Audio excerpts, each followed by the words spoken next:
Hello students. मैं हूं दीपक मिश्रा और मेरे इस यूट्यूब चैनल में आपका स्वागत है। आज की वीडियो में हम lost spring written by Anees Jung को पढ़ेंगे।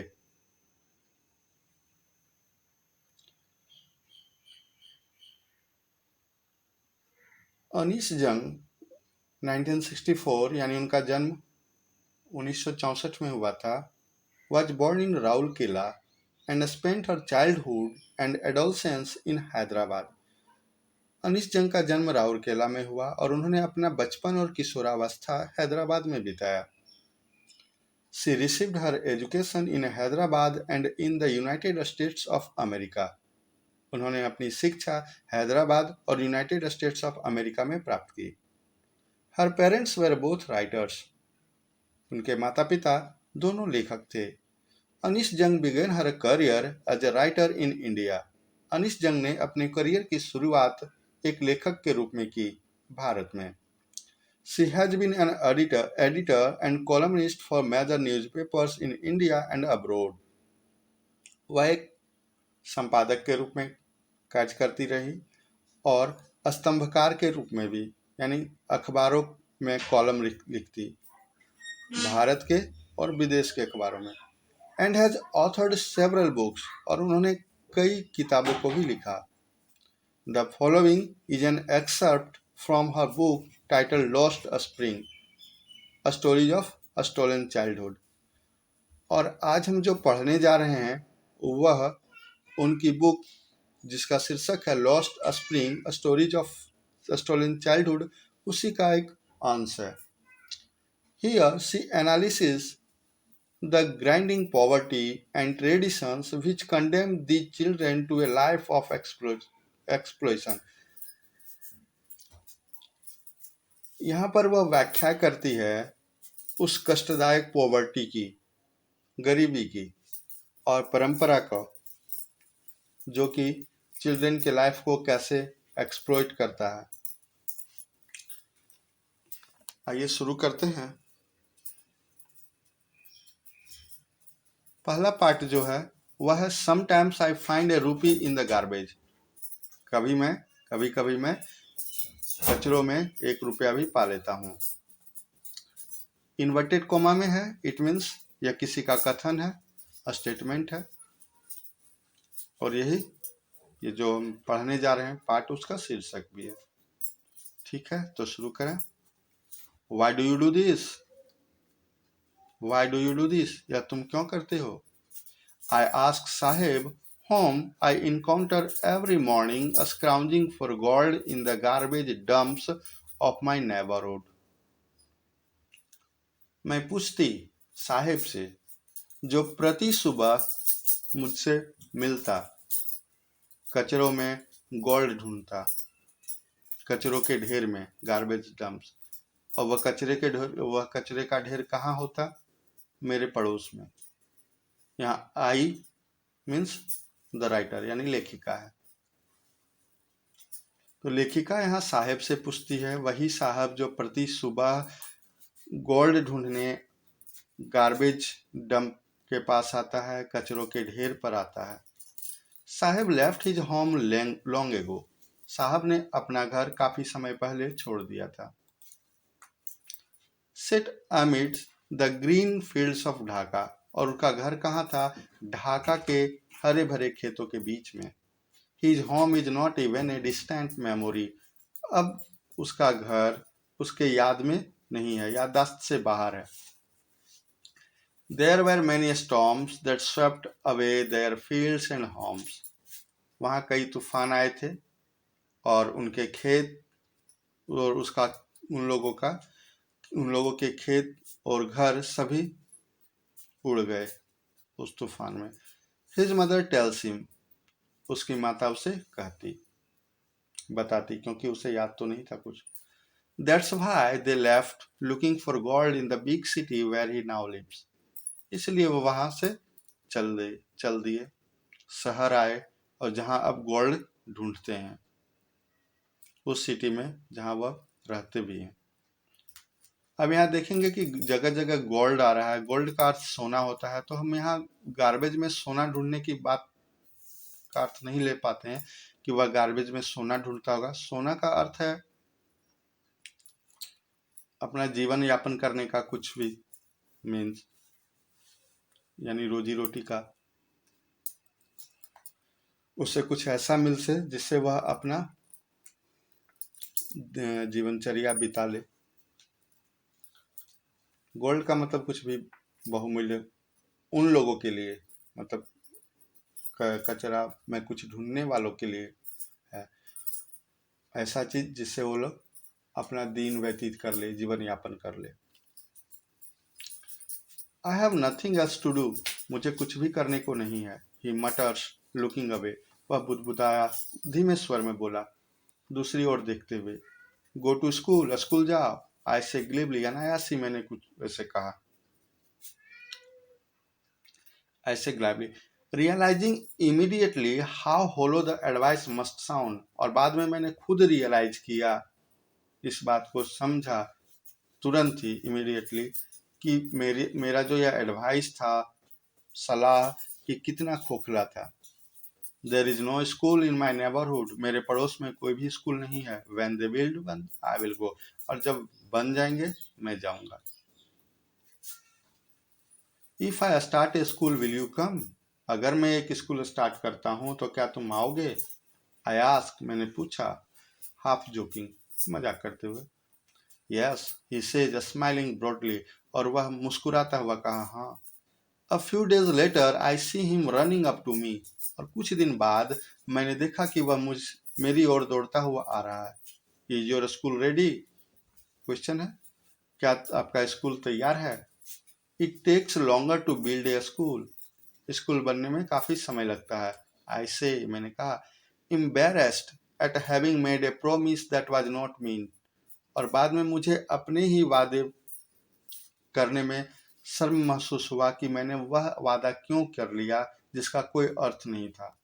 But promises like mine abound in every corner of his bleak world, लेकिन कुछ इसी तरह के वादे जैसे उन्होंने किया, ये वादे उसके धुंधली वर्ल्ड में, ब्लिक वर्ल्ड में, उसके धुंधली दुनिया की कॉर्नर में घर कर गया था, धुंधली दुनिया के हर एक कोने में, every corner. After months of knowing him, उसके जानने के कुछ महीनों बाद, I ask him his name, मैंने उसका नाम पूछा। साहब आलम, ही अनाउंसेज, उसने घोषणा की, उसने बताया कि उसका नाम साहब आलम है।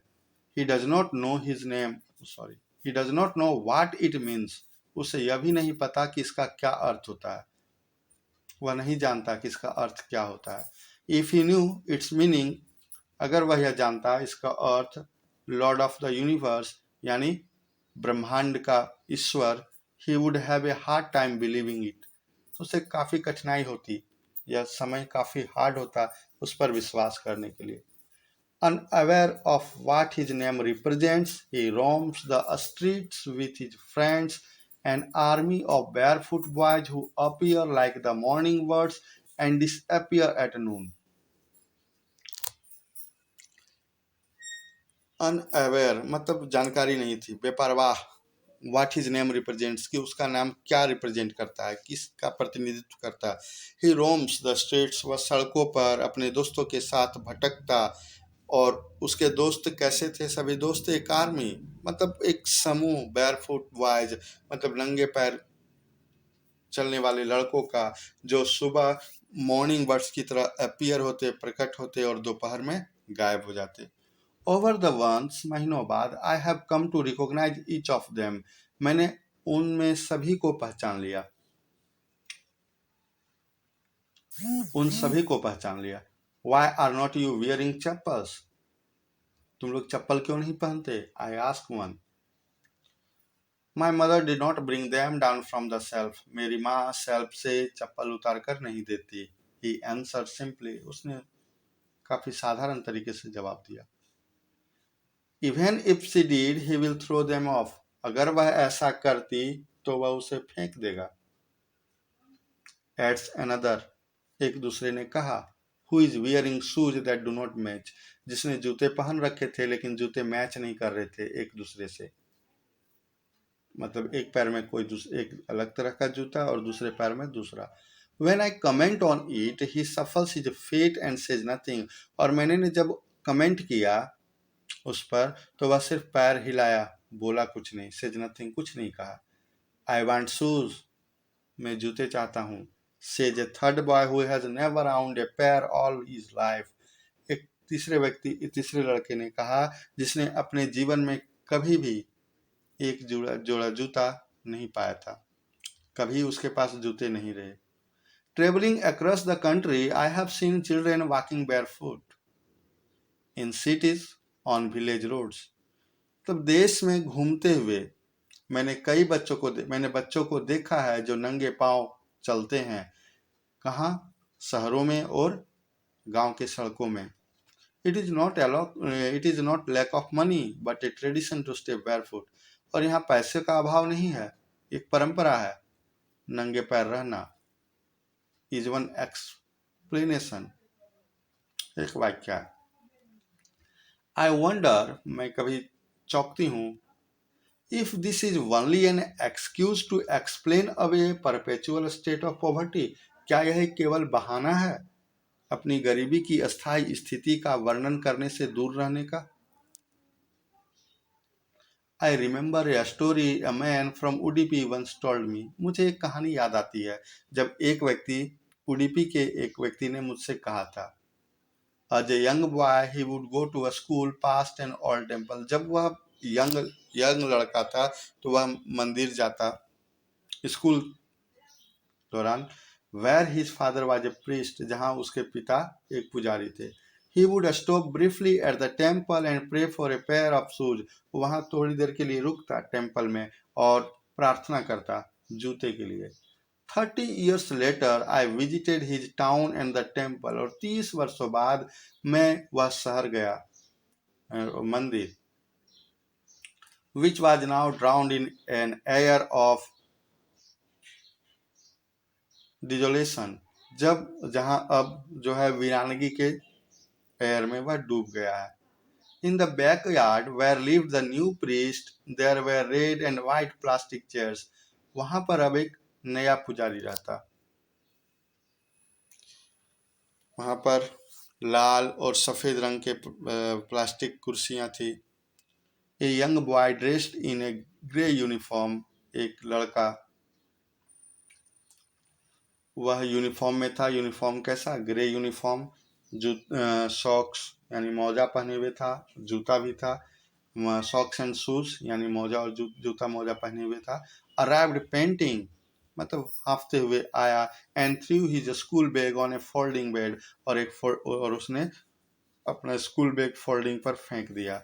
लुकिंग एट द बॉय, लड़के को देखते हुए, I remembered the prayer another boy had made to the goddess when he had finally got a pair of shoes. मुझे वह प्रार्थना याद आ गया जो एक अन्य लड़के द्वारा किया गया था उस देवी से कि उसे फाइनली अंत में एक जोड़े जूते, एक शूज मिल गए थे। Let me never lose them, मुझे उसे कभी नहीं खोना है। The goddess had granted his prayer, और उस देवी ने उसकी प्रार्थना को ग्रांट किया था।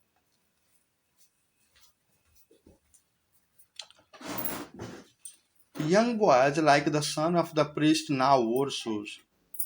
वह लड़के जैसे प्रिस्ट पुजारी के लड़के की तरह अब जूते पहनते थे। But many others like the rag pickers in my neighborhood remain shoeless. लेकिन कई अन्य जैसे हमारे पड़ोस में जो भी कूड़े बीनने वाले हैं अब भी shoeless ही हैं। My acquaintance with the barefoot rag pickers led me to Seemapuri. अब मेरा परिचय उन नंगे पाँव में उन कचरा बीनने वाले लोगों का मुझे सीमापुरी तक ले गया। A place on the periphery of Delhi, 8 miles away from it. जो कि दिल्ली की परिधि में ही था लेकिन मीलों दूर था।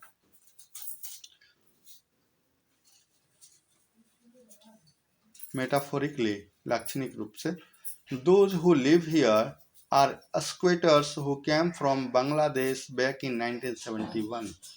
और यहाँ जो भी थे सभी अतिक्रमणकारी ही थे, अतिक्रमण करने वाले ही थे जो बांग्लादेश से यहाँ आए थे 1971 में। साहब्स फैमिली इज एमंग देम, और साहब का जो परिवार था, फैमिली, वह भी उन लोगों में से ही एक था।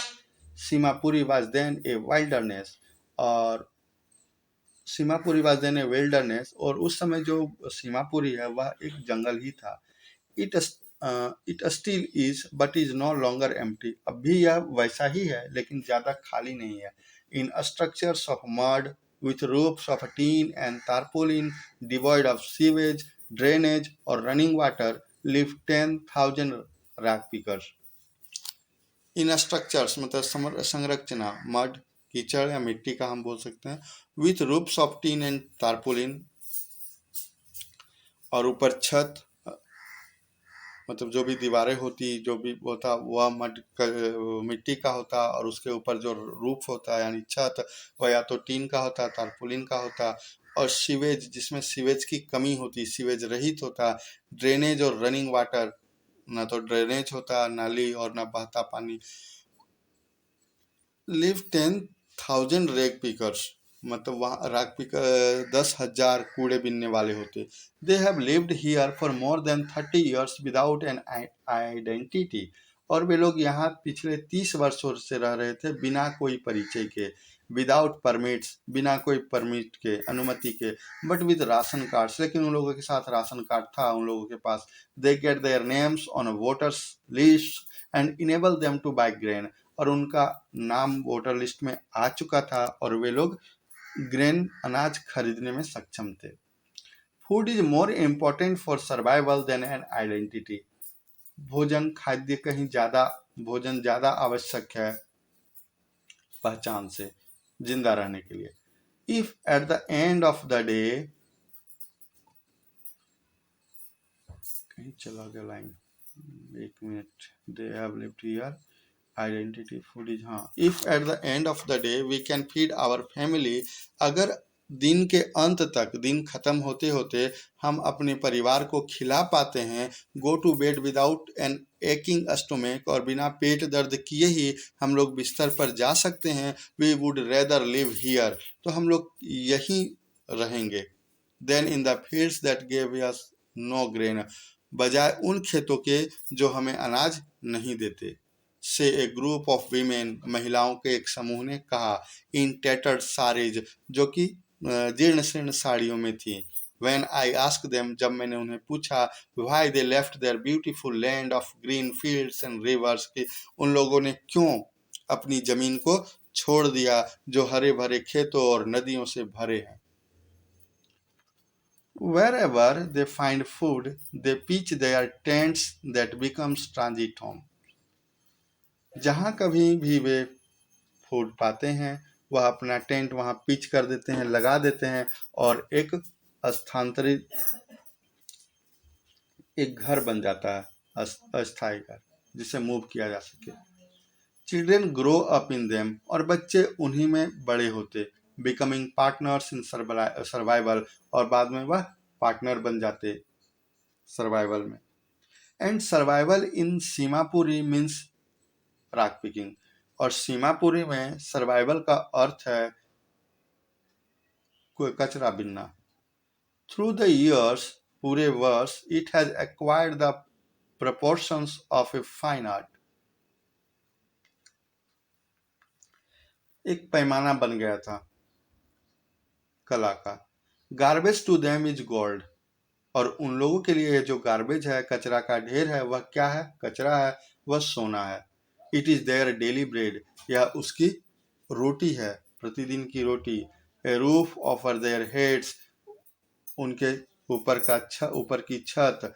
Even if it is a leaking roof, हालांकि यह एक लीकिंग रूफ ही हो जिससे पानी चूता हो, टपकता हो, but for a child it is even more, लेकिन एक बच्चे के लिए बहुत ज्यादा। आई समटाइम्स फाइंड ए रूपी, कभी कभी मैं 1 रुपये भी पाता हूँ। इवन ए 10 रुपी नोट, यहाँ तक कि 10 रुपये का नोट भी। साहेब कहता, हिज आईज लाइटिंग अप, और उसकी आंखें चमक जाती। When you can find a silver coin in a heap of garbage, you do not stop scrounging, for there is a hope of finding more. अगर आप चांदी का सिक्का पा जाते हैं कचरे के ढेर में, तो आप उसे चुनना और नहीं रोक सकते, क्योंकि वहां पर और भी ज्यादा पाने की आशा आ जाती है। It seems that for children garbage has a meaning different from what it means to their parents. और ऐसा प्रतीत होता है कि बच्चों के लिए वह कचरा का अर्थ काफी अलग है उनके माता पिताओं से। यानी उसके बच्चे के लिए वह गार्बेज कुछ अलग है और उनके माता पिता के लिए कुछ अलग। For the children it is wrapped in wonder. बच्चों के लिए यह तो आश्चर्य से लिपटा हुआ है। For the elders it is a means of survival. और बड़ों के लिए यह जीविका का साधन। One winter morning, I see Sahib standing by the fenced gate of the neighborhood club, watching two young men dressed in white playing tennis. एक winter morning में, जाड़े की सुबह, मैंने साहब को देखा कि वह फेंस फेंस मतलब बाड़ा होता है, तार का बाड़ा, फेंस के गेट में के किनारे खड़ा होकर देख रहा था अपने ही पड़ोस के क्लब में दो यंग मैन को, जो कि वाइट ड्रेस पहने हुए थे और टेनिस खेल रहे थे। आई लाइक द गेम, मुझे गेम पसंद है। ही हम्स, वह बुदबुदाया, काफी लो वॉइस में बोला। Content to watch it standing behind the fence, लेकिन वह गेम को देखते हुए तृप्त हो रहा था। I go inside when no one is around, और मैं तब अंदर जाऊंगा जब कोई नहीं होगा। ही एडमिट्स, वह स्वीकारता है। The gatekeeper lets me use the swing, और जो गेट कीपर है वह हमें यूज करने देता है स्विंग को, झूले को। साहब two is wearing tennis shoes that look strange over his discoloured shirt and shorts. साहब भी टेनिस का जूता पहने हुए था, लेकिन यह काफी अजीब दिख रहा था। क्यों? क्यों? उसके डिस्कलर्ड रंगहीन शर्ट और पैंट के कारण। Someone gave them to me, किसी ने मुझे यह दिया। He says, वह कहता है, in the manner of an explanation, यानी व्याख्या करने के अंदाज में वह कहता है, the fact that they are discarded shoes of some rich boy, और वास्तव यह था, तथ्य यह था कि यह जूते उपयोग किए हुए थे किसी अमीर लड़के द्वारा, किसी भी अमीर लड़का द्वारा, who perhaps refused to wear them because of a hole in one of them, और संभवतः उसने इसे पहनने से इनकार कर दिया था क्योंकि इसमें एक छेद था एक जूते में। डज नॉट बॉदर हिम, और वह इसे पहनने की जहमत नहीं उठाता।